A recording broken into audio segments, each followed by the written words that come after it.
J. Williams, Waterfowl is for Christ, and author of Committed to the Call, a 365-day waterfowl hunter's devotional. I'm going to read you something called Zodiac Killer. Many duck seasons ago, some friends and I decided to go out for an afternoon hunt. There were 3 of us with a dog. We knew we had too much weight for one boat, so we decided that I would go in my boat with one guy, and my other friend and his dog would go in another. When we left the boat launch, I noticed some silhouettes in the distance across the river. I brought my boat to near idle and began to look with binoculars at a huge group of mallards. Busy scanning the group, I hadn't noticed that my other buddy had been getting underway in his boat, a 9-foot Zodiac, and the front of it was way up in the air. The Zodiac's pilot did not see me in my boat as he was powering forward, and I had no idea that he was coming because I was focused on the birds across the river.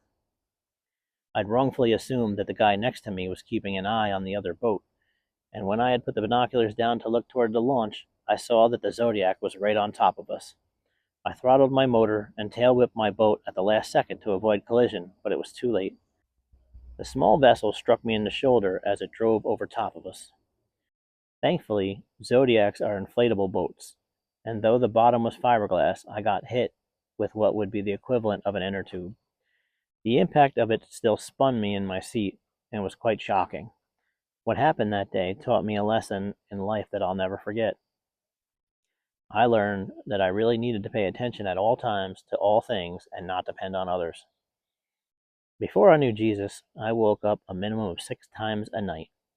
Every little sound would wake me up from my sleep. I had spent 6 years as a correction officer in a maximum security prison, and the job had taught me to be very vigilant, to say the least. One day, after I gave my life to Christ, I had an epiphany.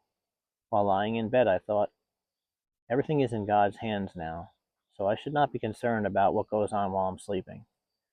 I decided that night to just have faith and trust that whatever went on in my life while I was sleeping would have to be filtered through God's will. For the next 3 years, I slept as if I had been administered anesthesia. I would close my eyes, and then I would open my eyes, and it would be morning.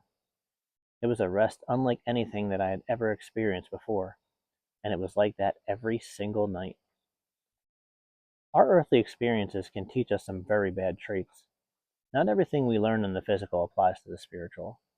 In fact, many of the things we learn with our physical senses or through our experiences here are counterproductive toward faith. The Word says that we walk by faith and not by sight. The world works the opposite way.